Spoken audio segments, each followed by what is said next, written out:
Hey friends, welcome back to the show. So, I've got a story for you today, one that's about patience, grit, and finally hitting a goal that has been 1.5 years in the making.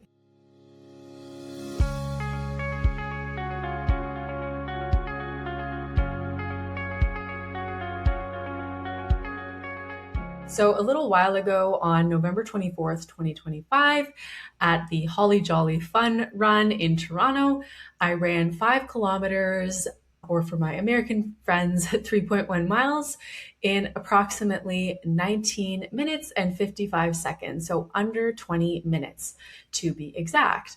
And this was a goal that I set for myself over a year and a half ago.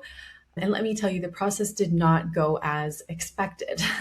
And because it took longer than expected, and I really learned a lot through this journey, I wanted to share a full recap of the training, nutrition, recovery, and mindset lessons that I gained along the way now that I've had some time to reflect on it. And I'll also share how I supported my digestive system through all the intense training, which, as you probably know by now, GI health for athletes is something that I'm very passionate about, both to support my own training and nutrition, but also something that I work on with a lot of my coaching clients as a registered dietitian, focusing on gut health and performance. So, this is an honest look at what it takes to chase a hard goal, not really the filtered, refined version that you might see on social media, but really the real messy, rewarding process and all these steps in between to achieve something genuinely hard. So whether you're chasing your own sub 20-minute 5K goal, maybe a marathon, or even better, gut health while you're training, or a totally different personal goal, I hope this episode gives you some insight and inspiration. Let's get into it. So let's begin with a chat about how I found my love for running again. So I haven't been a runner all my life. I would say that I've definitely ran over the years and enjoyed running, but I never did track or cross country in middle school or high school. I was never a big athlete. I was more into the arts and science, but I've always been very active.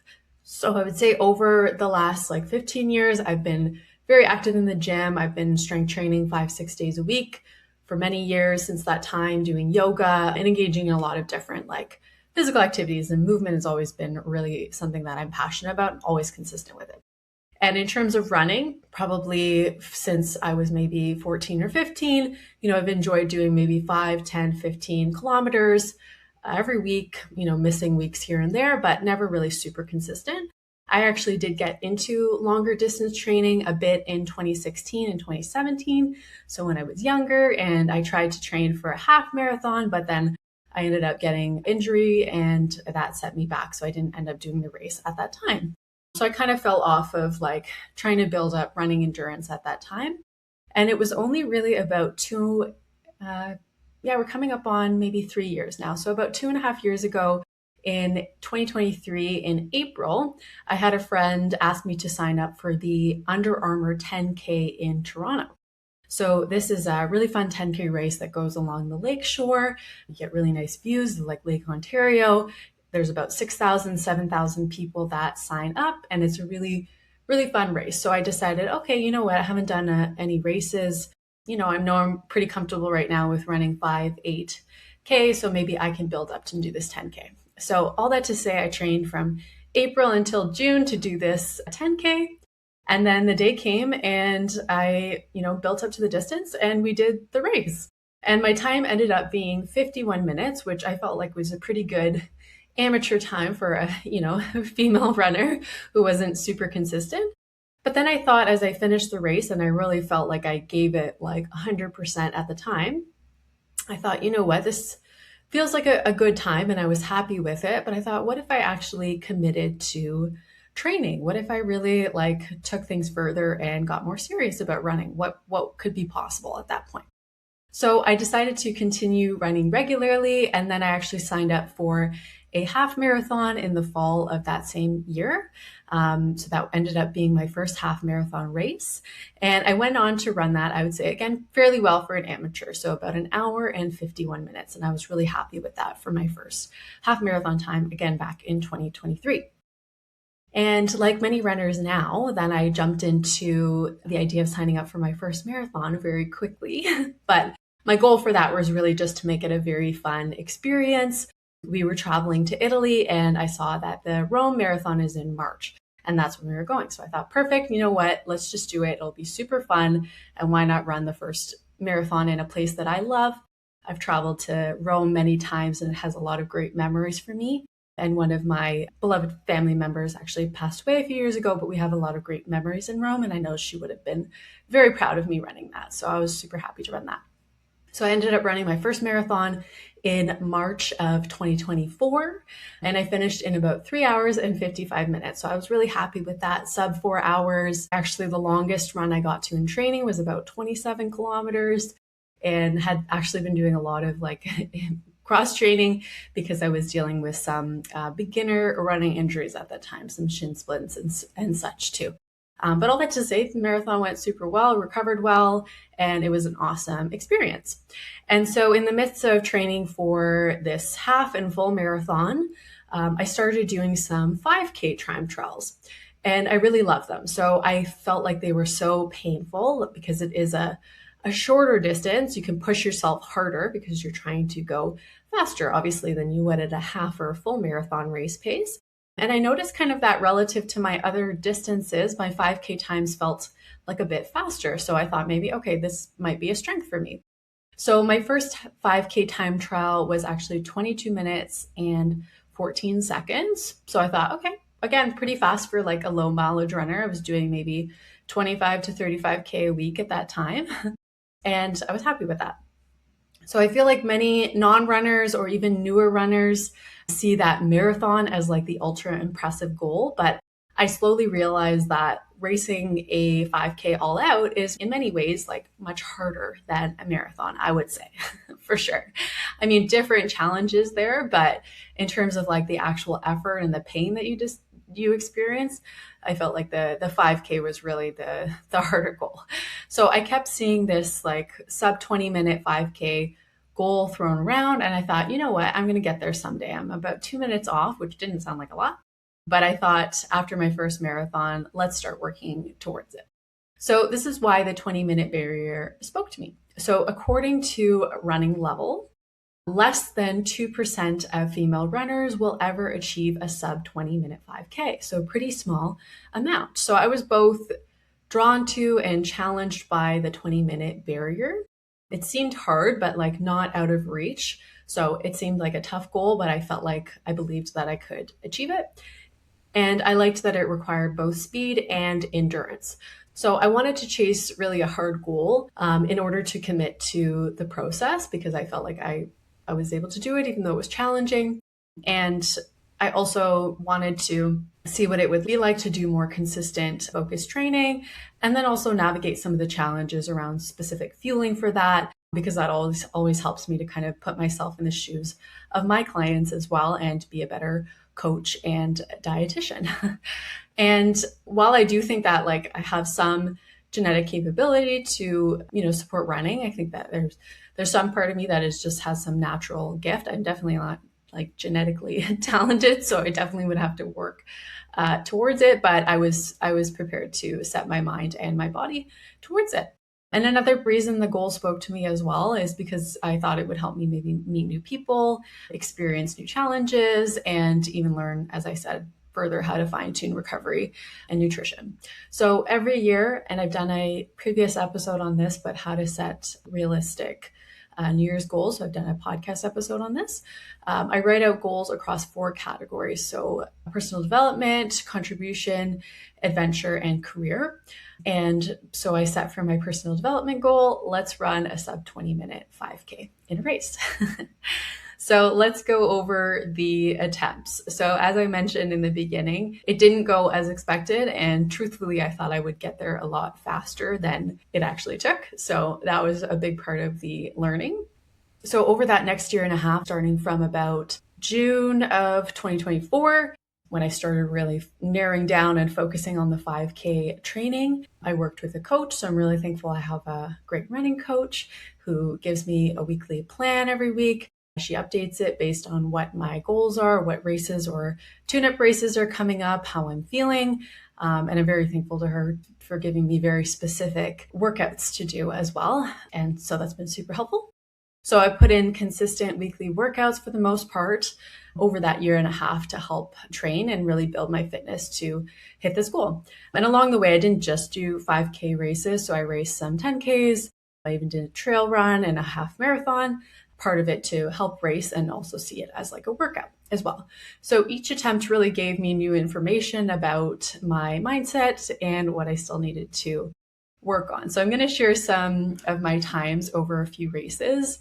For those of you that are watching this as an episode, I'll pop the times and the race names up on the screen so you can kind of see the evolution.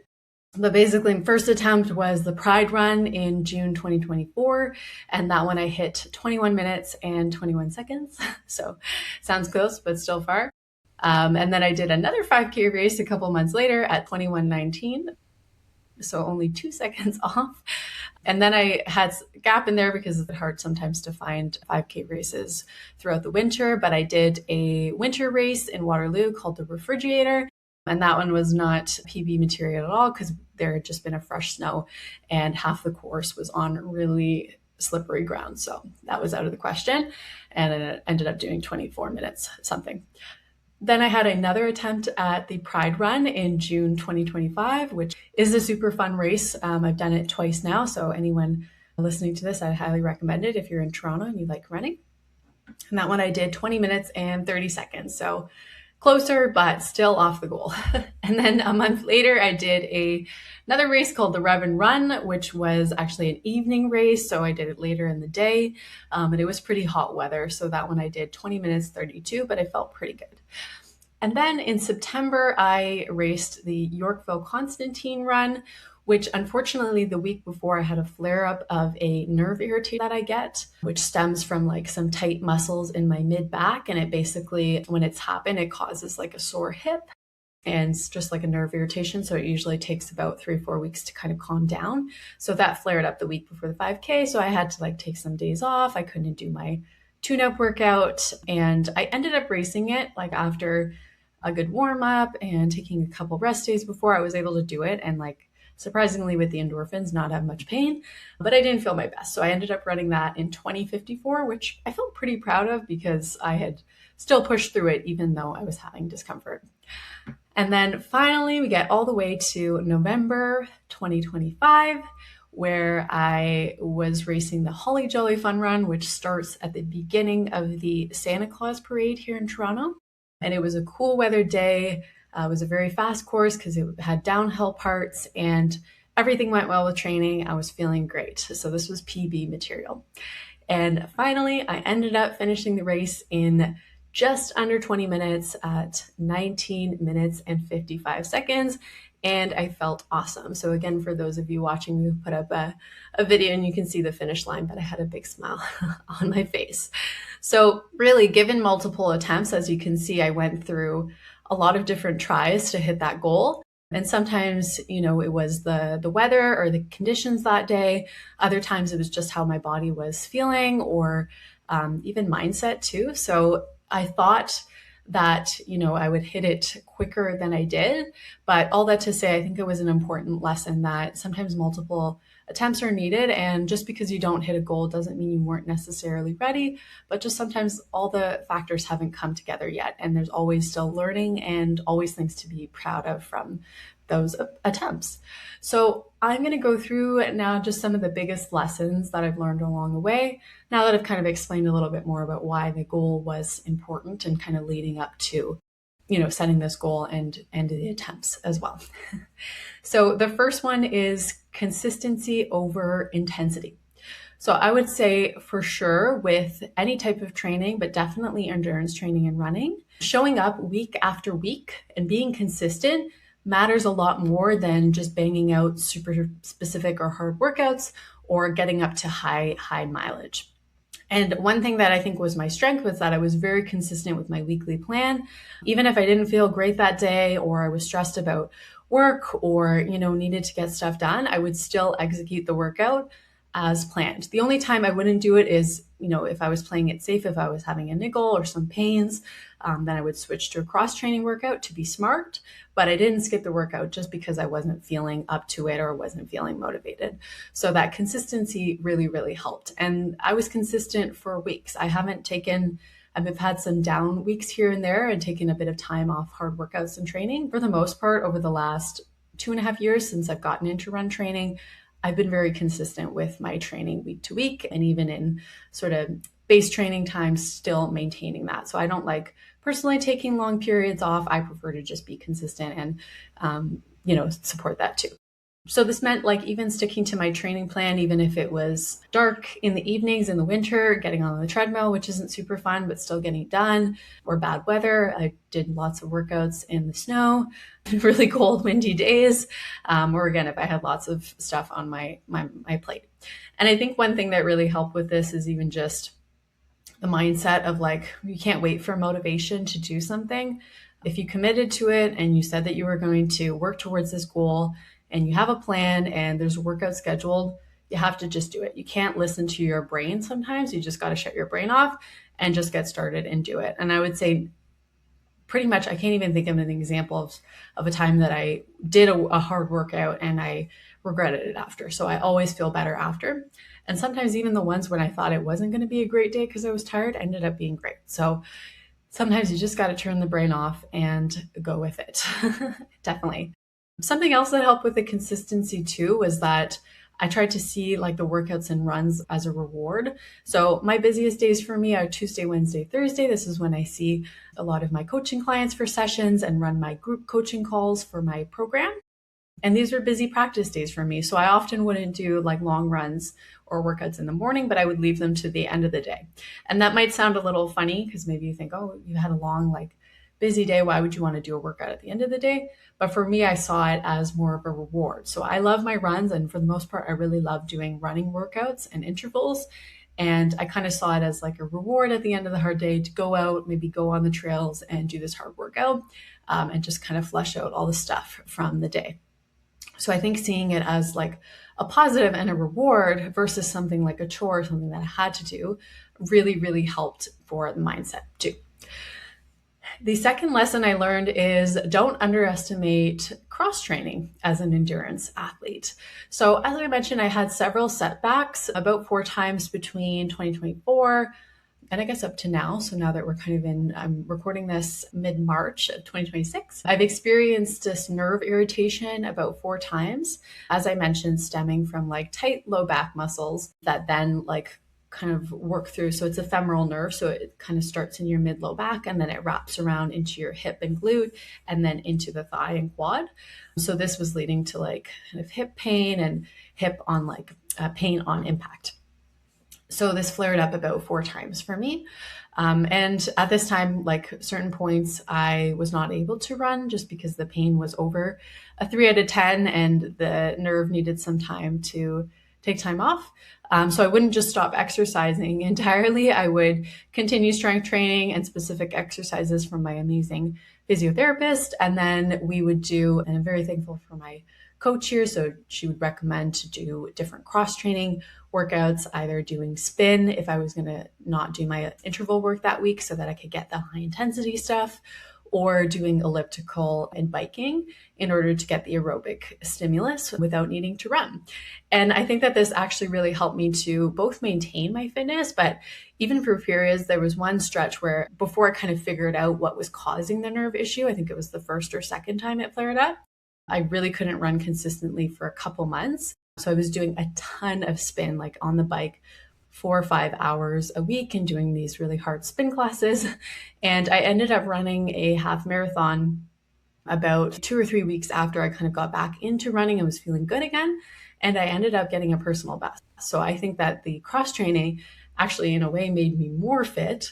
So I wouldn't underestimate it. And I think it can be a great way to still get in that stimulus if you aren't able to run or you're unable to run as much due to injury or niggles. And that was definitely a really big lesson learned there. So I think you can apply that to other areas of life. It doesn't always have to be the exact thing that you're working towards, but is there an alternative that you can still use if you can't do the thing that you want to do? And you could apply this to other things too, like even I talk about this a lot with clients, but even routines, right? If you're not able to get in your full optimal A routine, are there other substitutions that you can still do instead? So great lesson there.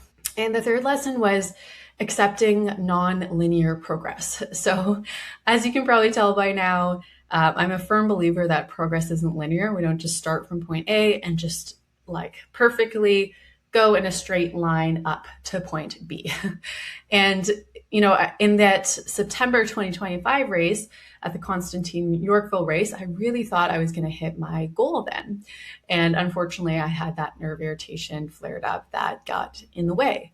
But all that to say, I, still showed up on the day. Obviously, I was okayed by my physio to still run it and not, it wasn't going to cause any more damage if I did, but I still showed up. I did my proper nutrition plan. I warmed up. I did my activations. And I worked on some mindset tools so I could still feel good, even if I was experiencing some pain in my hip. And for me, that was still a big win and something to be proud of, even though I was bummed I didn't hit my time goal. But the fact that I showed up and still put those steps into place to execute it as best I could. And even if that didn't mean hitting the goal, for me, that still felt like progress. So again, I think that's another important reminder that even if you haven't achieved the exact outcome that you're looking for, I think there are always wins or other things that you can reflect on that are still positive, and finding the beauty in, the silver lining, I would say as well. So definitely, being patient and accepting that things won't always go as planned is the best way to work towards your goals, because most of the time they're never going to be straight A to B. So we have to remember that too. And the fourth lesson is that hard goals take time, despite what social media suggests. So I think a common thing with social media is that it spotlights overnight transformations, especially in like the running or fitness community. We think that you can just achieve things like, I would say a hard goal, like a sub-20 minute 5K, and that anyone can get there like, in a couple months of hard training. But I would say definitely not. And if everyone could do it and, could achieve it with limited time, then it wouldn't be, really exciting goal. We want to make sure that our goals are achievable, but they should still be hard. And if we're, hitting all of our goals very easily, then it means that our goals were probably not ambitious enough. So I think it's a good reminder that hard goals will take time, often longer than you think. And we need to embrace all the messy steps in between and the process of achieving them rather than just the outcome. So definitely working towards this goal for over a year when I thought it would happen in less time has definitely taught me and reinforced, the importance of patience and slow progress. And then the fifth lesson is building a sustainable plan through balanced training. So given my history of nerve irritations and shin splints, I've always been extra cautious to increase my mileage very slowly. So I didn't go from 30 kilometers to, hitting 60, 70 kilometers after a month.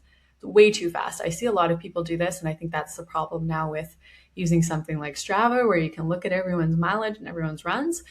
But I think most people try to increase either their running volume or their intensity way too quickly. And that really impacts their ability to be consistent. And as I mentioned before, I think consistency is the best way to really achieve your goal. So one thing that my physiotherapist taught me that was a great lesson is to only change one thing at a time.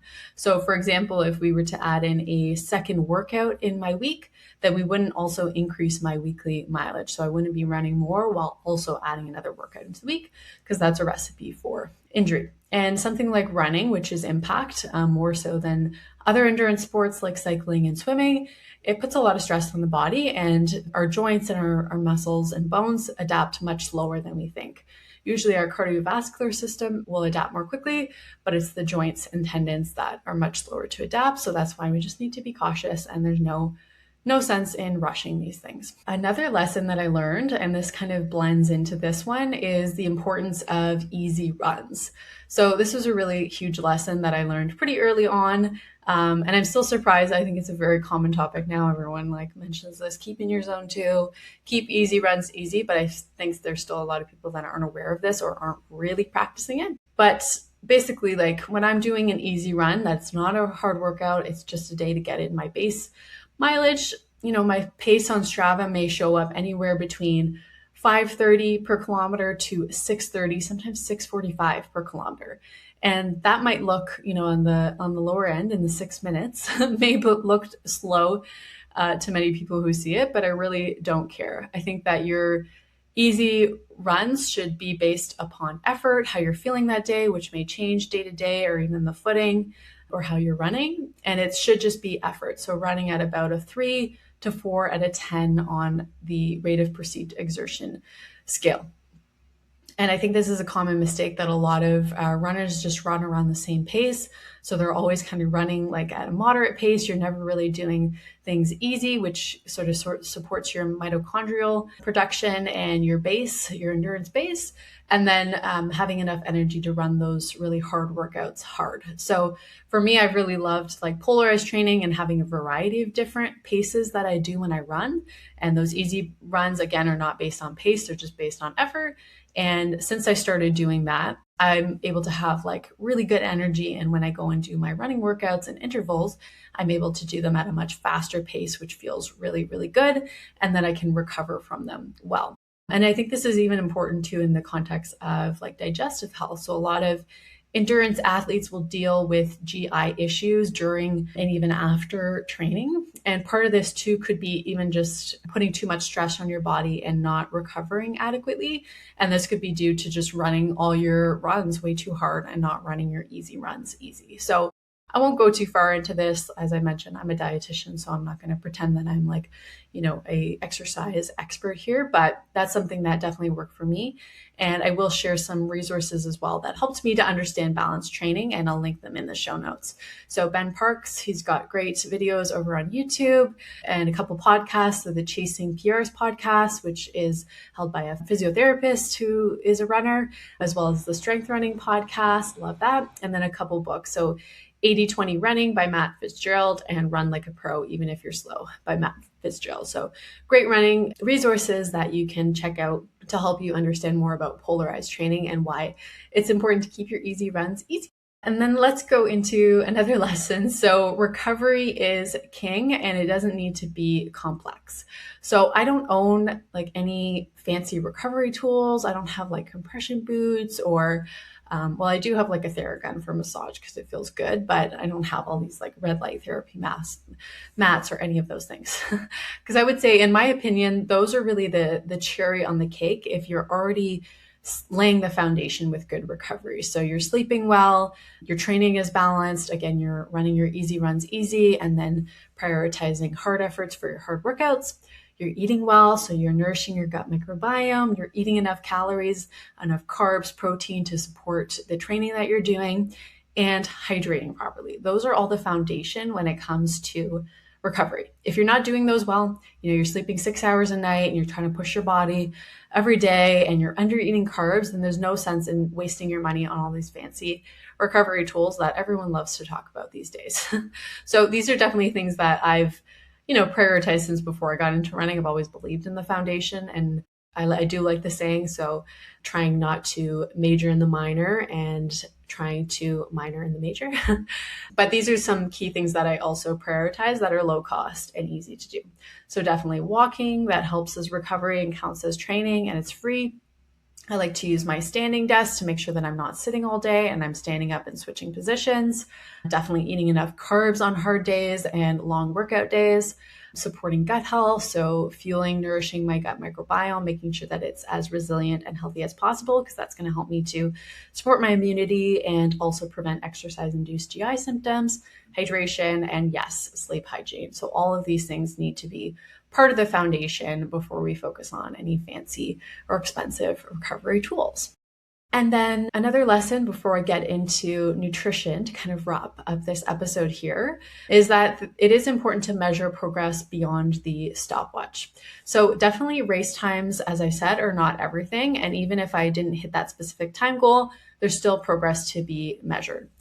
And some things that I noticed over time that I really counted as big wins and part of the process is easier easy runs. So even in terms of like listening to effort, I noticed that easy runs were getting easier. I wouldn't always have to need to like do a little walk if I was going up a hill to keep my heart rate down. And now I can much more easily, maintain an easy effort.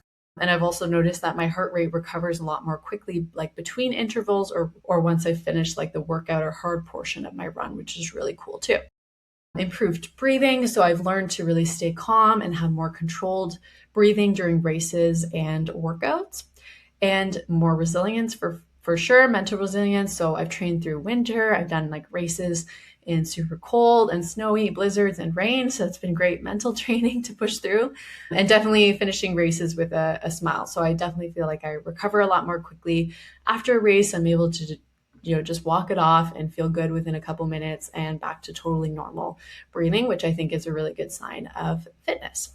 Now let's get into the nutrition strategies. So fueling and recovering for success and a happy gut, because that is definitely something that is very important to me. And as I mentioned, as a dietitian specializing in gut health and performance, your GI health and supporting your gut is key. So it's not a nice to have, it's a non-negotiable. So here's how I support recovery and nutrition in a way that's gut friendly and optimized for that long-term progress. So definitely fueling up for trainings. So before hard runs, either speed days or long runs, I prioritize quick carbohydrates and protein using gut-friendly options. So I always talk about the 3 Fs. I aim for lower fat, lower fiber, and lower FODMAP options closer to training, because these components can be harder for the gut to absorb, digest, and can cause more fermentation. So we don't want them close to hard efforts because they can cause more gut distress. I also prioritize intra-workout fuel. So for runs longer than or about 75 minutes, this is when our body runs out of that stored energy known as glycogen. So we need to replenish it in the form of carbohydrates to make sure that we're not running low or bonking. So I like to use a mix of gels and real food for training for my long runs to prevent that low energy availability. And then for races, I have a few specific options that are low FODMAP friendly for gels that I like to use too. And definitely key. So if you're trying to just do your long runs without taking any fuel because you're afraid of gut symptoms, it will work against you. So you need to make sure that you're taking in fuel that also helps keep cortisol levels lower so that your body stays calm, and that can actually help you to prevent GI symptoms. It's just about choosing the right types of carbs and combinations. And this is something I work a lot with clients on. So definitely helping a lot of athletes work on this with their own fueling programs too. And then hydration, so having the right balance of fluids, electrolytes, and carbs is not only critical for performance, but also to avoid that digestive distress. So even mild dehydration can increase gut symptoms like cramping, urgency, and bloating, which are things that I'm sure no athlete wants during your workouts. So I make sure to hydrate properly and include the right balance of sodium, right balance of carbohydrates in fluids to avoid gut upset or tipping off the balance within the gut, and also to help with recovery and prevent dehydration too. As I mentioned, really overarching this is a gut first approach. So I make sure, like even outside of my training, to get in a high amount of fiber. I get typically 40 to 60 grams a day. I prioritize plant diversity and getting a lot of different fruits, vegetables, nuts, seeds in my diet to help support a very resilient gut microbiome. Getting enough protein so that my body can recover from the training and also fuel my intestinal cells, which need protein to repair and stay healthy. And then including things like prebiotics and fermented foods to really keep my gut the healthiest that it can be. And I truly believe, based on the research, we know that athletes who have pre-existing GI conditions like IBS or IBD or GERD are more at risk for exercise-induced GI symptoms. So maintaining a very healthy and resilient gut microbiome, which you can do outside of around training, because close to training, we want to be mindful of things like fiber and FODMAPs, but outside of that, making sure that we are fueling our gut and keeping it as healthy as possible, I think will make you a better athlete. And it's definitely something that I prioritize and I think has helped a lot in my training too, just to feel my best. Also, athletes are at higher risk of certain things like chest infections. And when you do hard training, you suppress your immune system a little bit. But most of your immune system is within your gut. So I truly believe that supporting your gut health and building a healthy community in there will also help you to prevent getting sick, which is super key. So just before we wrap up, I want to share something quickly that I think could be a total game changer if you're an active person who deals with gut issues, or you just want to recover better and feel better from your workouts. So I get a lot of questions about specifically what to eat around workouts, especially when trying to avoid those flare-ups, bloating, or cranky tummy that can derail a great hard endurance session. And that's exactly why I created my pre and post workout for a Happy Gut mini course and resource bundle. So inside this, once you sign up, you'll get instant access, and I'll show you how to fuel before a workout so that your body has enough energy to perform well, but your gut stays calm.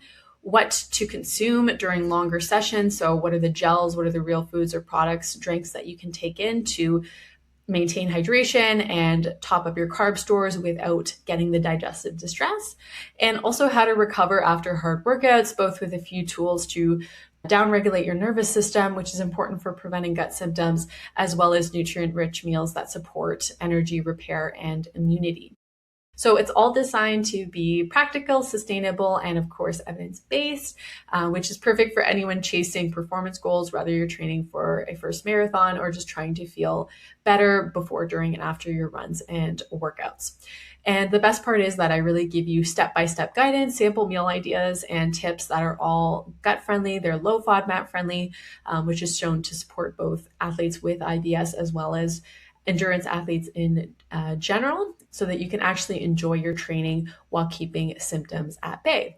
So if this sounds like something that you've been looking for, you can get instant access today. I will put the link in the show notes so you can check it out and sign up. And if you do have any questions, you can let me know.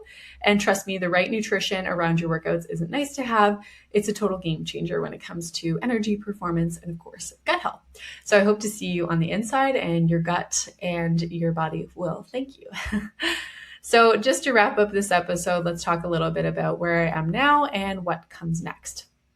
So now that I've hit this goal, I'm super excited to keep pushing. As I said, more than the fast race times or hitting that specific time, it's more about the lessons that come with it, learning more about recovery, more about nutrition tools to support myself as well as support my clients. And I also love the excitement that comes with chasing a hard goal. And it really just gives me a sense of purpose and something to work towards. So if you've been tuning in for a while, you know that I am working towards my full marathon. So on April 12th, 2026, which is coming up in about 3 weeks at the time of this recording. And I have a specific goal there. So I'll talk more about that after. I'll do a little recap. And I also want to work now towards a sub 19-minute 5K goal. So that I will work towards at the end of 2026, but I'm fully prepared that it'll probably take longer than I think. So all that to say, chasing a sub 20-minute 5K taught me a lot more than just to run fast. Taught me how to be consistent, enjoy the journey, and truly understand that hard goals take time and progress is not linear. So I just want to remind you that big milestones rarely, if ever, happen overnight, whether it is chasing a fitness goal or what I talk about with a lot of my GI health and IBS clients specifically, is you can't just expect your gut to, recover within 1 or 2 weeks. It's going to take a few months, and it's going to take consistency to really see those lasting changes. So just be patient with yourself and support consistency and focus on the process rather than getting to the specific outcome. So I hope that this was a helpful episode for you. If you do have your own, hard but achievable goals that you are chasing, I would love to know. You can drop it in the comments or even send me a message over on Instagram at @LeeMurado_RD. And if you are listening to this and you are a runner who is dealing with GI issues during or after your runs, and you really want to understand how exactly you can fuel and support your running and your races, and you're looking for a personalized plan to do that, I would love to work together. So we can work together in my one-on-one coaching program. And you can apply for coaching with me from the link in the show notes as well. I do have a couple spots open for new clients, and I would love to see your application come through if you're really looking to break free from gut symptoms and fuel your performance. So that's all for now. I hope you enjoyed this episode, and take care and have fun chasing those hard but achievable goals. Bye for now.